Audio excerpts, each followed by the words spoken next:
Si os parece bien, hacemos las preguntas después y así juntamos las dos exposiciones y hacemos las preguntas. Muy bien, ahora toca el turno de María del Carmen Martín, que es estudiante del programa de doctorado de la Universidad de Valencia y es una predoctoral, ¿vale? Así que, fuerce, tú puedes. Gracias. Gracias, Ana. Solo con que esté aquí y se atreva a explicar lo que está haciendo, yo... Gracias, Ana, por poner el listón tan alto. Espero cumplir expectativas. Vale, que se oye bien, ¿no? Yo creo que sí. Vale, perfecto. Vale, pues yo pertenezco al ya extinguido Laboratorio de Biología del Desarrollo y Modelos de Enfermedad que dirigía el doctor Máximo Ivo Galindo, que además es mi director de tesis. Y entonces voy a contar un poquito de lo que hacíamos en el laboratorio y también de lo que vamos a continuar haciendo ahora en mi nuevo laboratorio con la doctora Nuria Aparicio, que también es mi otra directora de tesis. Bueno, nosotros estudiamos síndrome de polideficiencia CDKL5 o CDD. No me voy a entretener porque es la única ponencia, la última ponencia de todo el día y entonces tampoco quiero entrar demasiado en detalles, pero por si alguien no conocía la enfermedad de antemano, pues simplemente remarcar que aquí, a ver el puntero, ¿cómo va? Vale, aquí. Aquí había una niña. Si en el caso de Ana había un mono, aquí había una niña que ha desaparecido, pero bueno, no pasa nada. Bueno, pues el síndrome de polideficiencia de CDKL5, como todos sabemos, es una encefalopatía del desarrollo, aparición temprana en la infancia, que lleva asociadas diversas comorbilidades o morbilidades, como decía Ángel antes. Produce epilepsia refractaria, entre otros síntomas, es decir, que es resistente a los medicamentos y está producida pues, por un cambio, por una mutación de pérdida de función del gen CDKL5 que codifica para una serotonina quinasa que está implicada en varias rutas y sustratos y algunos de ellos todavía no los conocemos con claridad. Sin embargo, lo que nos sucede con esta enfermedad es que, aunque tenemos modelos ya desarrollados para estudiarla, como por ejemplo en rata, en ratón o en pez cebra, muchos de ellos no son del todo óptimos, ya que tenemos muchas dificultades para reproducir las crisis epilépticas y también el fenotipo conductual que exhiben igual es parcialmente incompleto. Por lo cual, la comunidad internacional está aunando esfuerzos para desarrollar nuevos modelos, como es el caso del modelo porcino, por ejemplo, del profesor Peter Kine, de la Universidad de Edimburgo, en Escocia, o el nuestro, de Drosophila melanogaster. Bueno, vamos a ver cómo empezó todo. Me encanta esta parte, Ana. Esta parte empezó con la filogenia de la familia de proteínas CDKL. Bueno, como estaba diciendo, es crucial disponer de modelos informativos de la enfermedad para poder entender cuál es la correlación genotipo-fenotipo en patologías tan complejas como es CDD. Por lo cual, teniendo en cuenta que nosotros tenemos 5 CDKLs y nuestro organismo modelo, la mosca de la fruta, tiene solo uno, uy, qué puntero, aquí arriba, pues nosotros también quisimos saber cuántos CDKLs tendría el resto de especies. Porque un factor que podría explicar la aparente resistencia a las convulsiones de los modelos vertebrados podría ser el fondo genético. Entre ella, la expresión residual de otros miembros de la familia CDKL que pueden estar enmascarando el fenotipo. Por lo cual, para tratar de resolver esta cuestión, lo que hicimos fue seleccionar un gran set de especies pertenecientes al dominio eucariota, poniendo el foco en las especies metazoarias y de aquí seleccionamos aquellas que tenían genes CDKL. Lo que hicimos fue cortar todos los genes, nos quedamos solo con las quinasas y construimos este árbol filogenético de aquí, el cual no voy a explicar porque me voy a ayudar de esta diapositiva resumen que lo va a hacer todo mucho más fácil. Las ideas principales de aquí son las siguientes. Sin querer pasar. Lo primero, que CDKL5 es el miembro fundador de la familia y de este aparecen el resto de CDKLs, por ejemplo, CDKL1 aquí o CDKL2 aquí.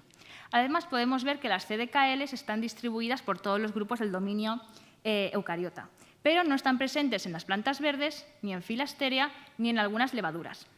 Y todo lo que tienen en común estos grupos es que no poseen ni cilios ni flagelos, por lo cual podemos deducir que la función ancestral de CDKL estaba íntimamente ligada a una función ciliar o flagelar. Además, me voy a centrar en 3 grupos que creemos que fueron interesantes para nosotros durante el estudio. Vamos a empezar con los hongos. En el caso de los hongos, solo pudimos identificar CDKL en aquellos hongos que eran zoosporídicos, es decir, que se producían mediante esporas flageladas. Ahora bien, pasamos a los insectos aquí arriba, que son de gran interés para nosotros debido al organismo modelo que utilizamos, que es la mosca. Y entonces lo que identificamos fue que todos los insectos, por ejemplo, las abejas o los escarabajos, tenían 2 CDKLs, pero la mosca solo tenía 1. Ahondamos en la cuestión y nos dimos cuenta que era que esta segunda proteína se había perdido en los dípteros y las moscas no la tenían al ser dípteros. Pero otra cosa más curiosa es que tanto la proteína CDKL presente en hongos como la de insectos, si nos fijamos aquí en el árbol, no agrupan con ninguna de las otras. Una está aquí y la otra está aquí abajo. Por lo cual nosotros deducimos que esas son proteínas de evolución rápida y decidimos dotarlas de su propio nombre. CDKLF para el caso de los hongos y CDKLI en el caso de los insectos. Finalmente vamos al caso de los vertebrados, que aquí estamos. Empezamos con las lampreas. Las lampreas tienen 3 copias de CDKL1, que ya se van a perder en natostomados. Natostomados, que son los vertebrados con mandíbula, tenemos que una copia de CDKL1 se pierde para dar lugar a CDKL4, o al menos esta es nuestra hipótesis, debido a la gran homología entre las secuencias y a que ambas se agrupan juntas en el árbol. De la misma manera, CDKL3 surge desde CDKL2. Bien, pasando a los peces cartilaginosos, aquí tenemos que por primera vez las 5 CDKL están presentes, aunque tenemos una duplicación en CDKL1, que ya se perderá al dar paso a los peces óseos. En los peces óseos tenemos gran variabilidad, como podemos ver. En ninguno tenemos CDKL4 y, sin embargo, podemos tener o no CDKL2 o CDKL3. Pasando a los tetrápodos, en los anfibios solo pudimos identificar CDKL3 en los anfibios primitivos, por ejemplo, en los lagartos que no tenían extremidades. Pasando a los reptiles, aquí tenemos que en los reptiles no tenemos CDKL4 presente en ninguno de ellos y en el caso de las aves es un mix entre reptiles y anfibios. No tienen CDKL4 y tan solo tenemos CDKL3 en las aves primitivas, como son los kiwis o los avestruces. Y ya finalmente en los mamíferos, por la parte que nos toca, aquí tenemos que somos el único grupo con los 5 CDKLs y sin ninguna duplicación. Pero bueno, todo esto del árbol filogenético es simplemente para que veáis que tenemos una serie de eventos de pérdida y de ganancias de genes en esta familia, que esto nos está indicando que posiblemente tengamos cierta redundancia funcional entre las CDKLs. Pero bueno, esto era relacionado al dominio quinasa. Sin embargo, la enfermedad, como han comentado anteriormente, pues es muy heterogénea en cuanto a síntomas, etcétera, y aunque normalmente se produce por mutaciones en el dominio quinasa, también se puede producir por mutaciones en la cola de CDD. La cola de CDKL5. Entonces, nosotros queríamos saber cuáles especies serían las más indicadas para estudiar este tipo de CDD, ya que su fenotipo es ligeramente distinto al que se produce por las mutaciones en el dominio quinasa. Por lo cual, lo que hicimos fue seleccionar las especies que tenían solo CDKL5 y lo que hicimos fue quedarnos con la cola. Cortamos todo excepto la cola e hicimos este árbol. Y lo que pudimos obtener fue que la cola de CDKL5 solo está conservada en los vertebrados con mandíbula. Por lo cual, esto nos indica que un modelo, por ejemplo, de C. elegans o de Drosophila melanogaster, de mosca, no sería apto para el estudio de este tipo de CDD. Bueno, ahora bien, ahora que ya habíamos demostrado filogenéticamente que la mosca, Drosophila melanogaster, tiene un único gen CDKL que es homólogo a todos los CDKLs de la familia, pues proseguimos con el desarrollo de nuestro modelo. Vale, en primer lugar, lo que hicimos fue obtener nuestros stocks. Aquí tenemos que los dos estaban bajo el promotor inducible UAS, lo inducimos por Cal4, y en este caso tenemos nuestro gen de interés, CDKL, que está silenciado mediante un RNA de interferencia, y aquí tenemos una cepa con un RNA de interferencia contra un gen irrelevante como es la luciferasa, que la utilizaremos como cepa control. Lo primero que hicimos fue silenciar CDKL tanto de forma sistemática como tan solo en el sistema nervioso, mediante estos dos drivers. Y lo que vimos es que la represión en ambos casos es tan similar que podemos deducir que CDKL principalmente está expresado en el sistema nervioso. Por lo cual, continuamos nuestros experimentos con el driver panneuronal, el Abigal4. Vale, también analizamos la esperanza de vida de nuestras moscas con CDKL silenciado y podemos ver que viven la mitad de vida que las moscas control. Pasando a las convulsiones inducidas. Allí podemos ver que las inducidas mecánicamente mediante un vórtex a máxima potencia durante 10 segundos sufren un pequeño incremento en el caso de tener CDKL silenciado. Sin embargo, este incremento es mucho más dramático en el caso de las convulsiones térmicas, que se inducen mediante un baño de agua caliente a 40 grados 2 minutos. Pero lo que más ilusión nos hacía de nuestro modelo fue que presentan convulsiones espontáneas, es decir, que no son crisis que se hayan inducido. Aquí tenemos la comparativa entre nuestras moscas afectadas y las moscas control. Aquí lo podemos ver en más detalle. Las moscas presentan convulsiones de tipo mioclónico, que son el tipo de crisis mayoritariamente presente en los pacientes, y también presentan un tipo de acicalamiento compulsivo que nos recuerda a las estereotipias motoras que están presentes en los pacientes de esta patología. Bueno, también evaluamos la motilidad. tanto en larvas como en adultos. Vimos que la motilidad estaba altamente afectada en adultos, tanto en pruebas de escalada aquí como en pruebas de vuelo o de locomoción. Y ahora bien, una de las ventajas que tiene Drosophila es que podemos estudiar la enfermedad en distintos estadios de desarrollo, por ejemplo, larva 1, larva 2, larva 3 o después de la metamorfosis ya en adultos. Por eso, recientemente también hemos hecho estudios de motilidad utilizando larvas y podemos ver que la locomoción también está impedida en larvas de estadio 3 al silenciar CDKL. Otros experimentos que hemos hecho recientemente son de funciones que están impedidas en los pacientes, como puede ser la gastrointestinal y también el aprendizaje y la memoria. En el caso de la función gastrointestinal, lo que hicimos fue poner las moscas en comida con colorante azul durante toda la noche para que la acumulasen en el tracto gastrointestinal y luego evaluamos la motilidad intestinal cada hora durante las siguientes 8 horas. Y lo que obtuvimos fue una interacción significativa entre el tiempo y la condición, que fue máxima en la hora 3, como podemos observar aquí. Y en las demás horas, aunque había tendencia, no obtuvimos una significancia. Bueno, podemos ver que las moscas con el CDKL silenciado pues tardan más en eliminar el colorante que las moscas control. Ahora bien, vamos a ver un experimento que me gusta mucho, que es el del aprendizaje y la memoria. Para ello, lo que vamos a utilizar es la fototaxis positiva de las moscas, que es decir, que se sienten atraídas hacia la luz, unidos a un estímulo aversivo. Con lo cual, lo que se hace en el sistema es que se va a meter en ese sistema de aquí arriba, conectamos 2 cámaras a oscuras con una compuerta.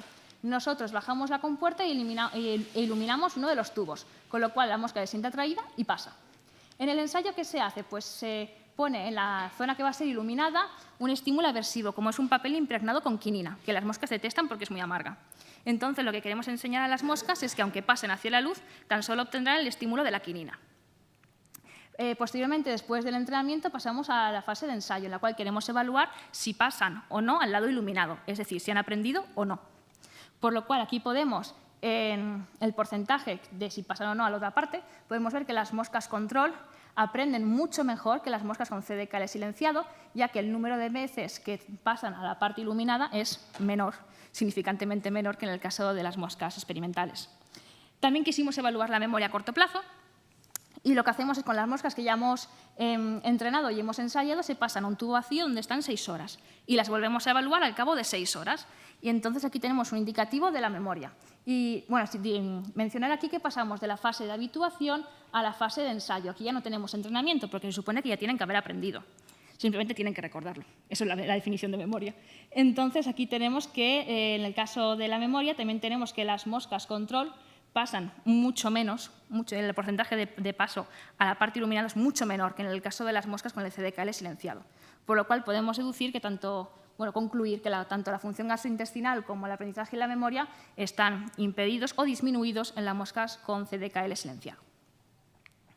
Bueno, ahora bien, para terminar de validar el modelo, pues también teníamos que hacer los experimentos de rescate y con este propósito lo que hicimos fue diseñar 2 construcciones bajo el mismo promotor, el mismo UAS, que es inducido por GAR4. En el caso de aquí, CDKL es el gen de la mosca y CDKL5, que es la construcción, pero con el gen humano, que se dirigieron al mismo sitio del genoma. Como control, que utilizaremos? Pues la misma cepa de mosca, pero sin la inserción, o sea, con el sitio ATP vacío.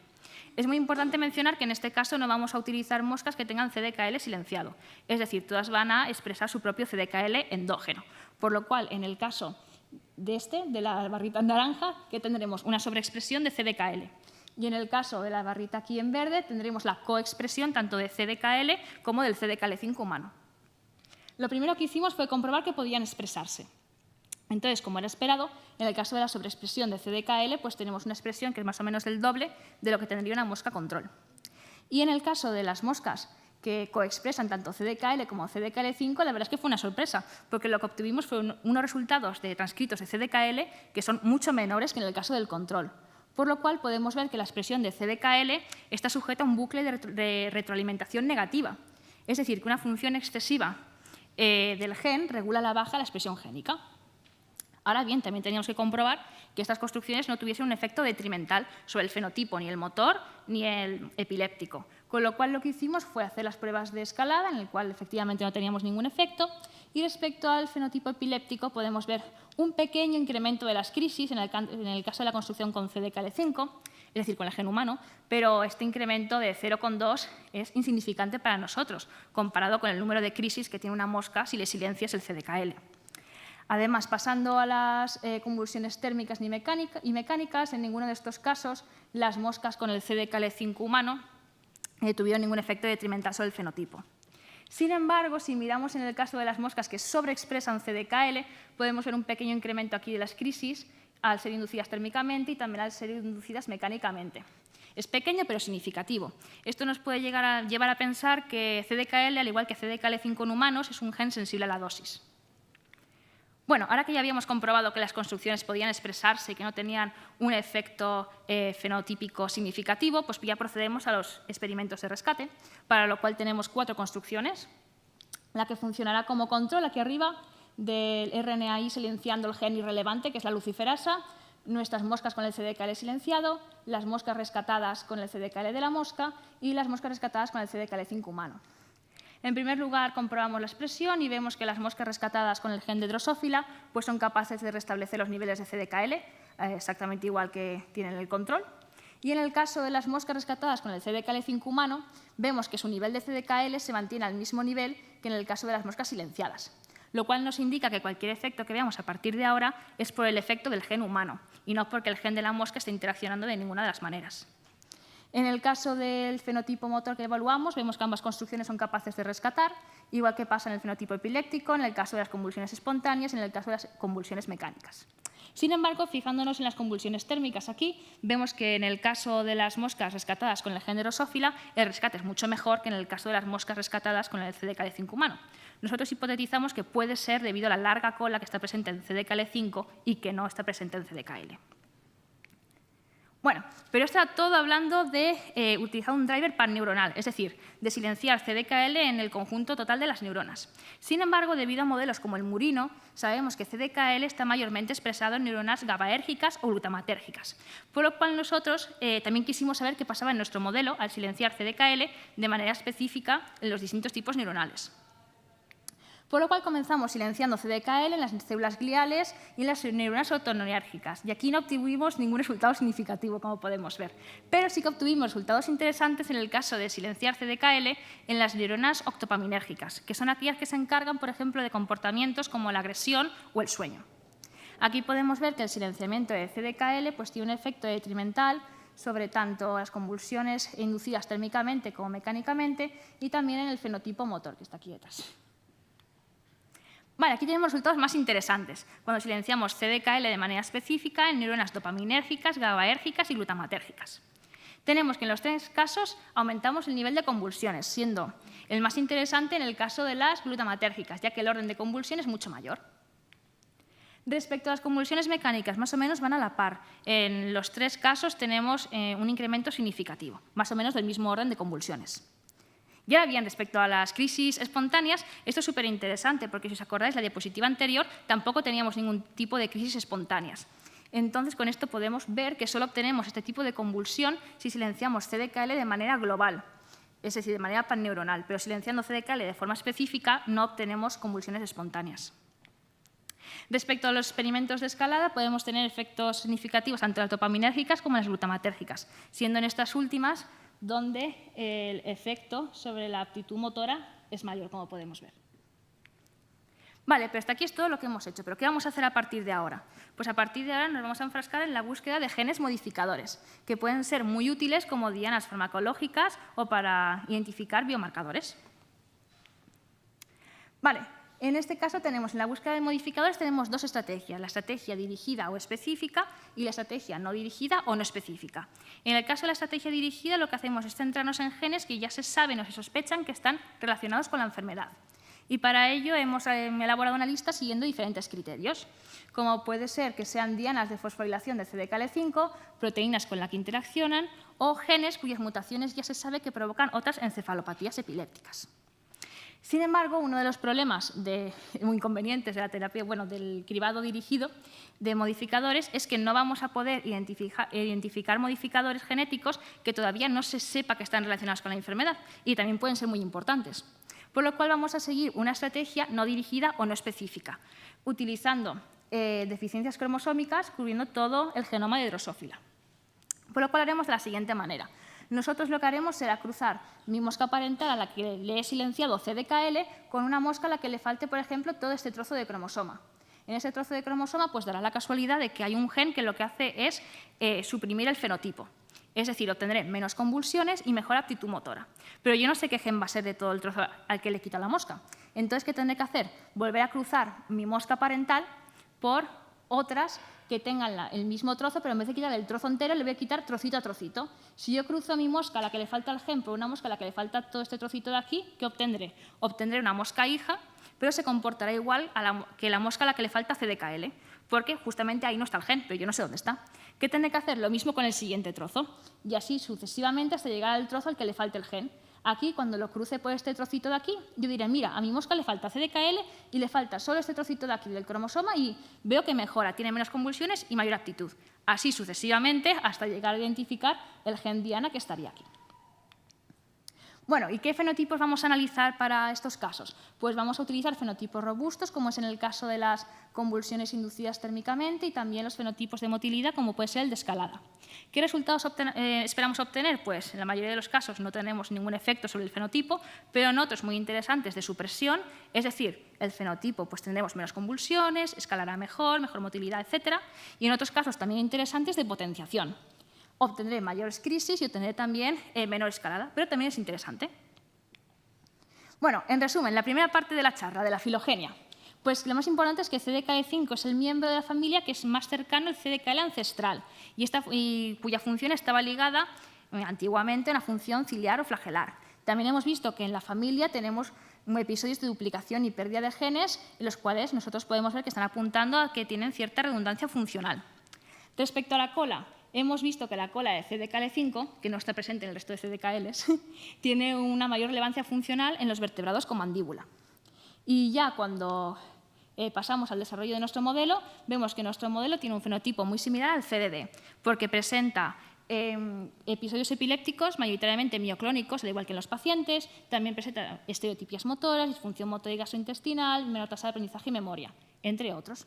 También vemos que el fenotipo se ha podido rescatar tanto con el CDKL de Drosophila como con el CDKL5 humano, con lo cual hemos terminado de validar el modelo. Y ahí nosotros proponemos que Drosophila es un buen modelo para estudiar el dominio quinasa de CDKL5, ya que recordemos que el CDKL endógeno de Drosophila no tiene la cola. Y finalmente hemos visto que el gen CDKL se expresa principalmente en neuronas octopaminérgicas, dopaminérgicas, GABAérgicas y glutamatérgicas, ya que aquí tenemos un efecto detrimental sobre el fenotipo en el caso de silenciarlo. Bueno, así que muchas gracias a todos. Este es el equipo que ha hecho posible, este es nuestro técnico Cristian, bueno, esta soy yo, este es Ivo y esta es Nuria, así que cualquier duda que tengáis, pues encantada de responderla.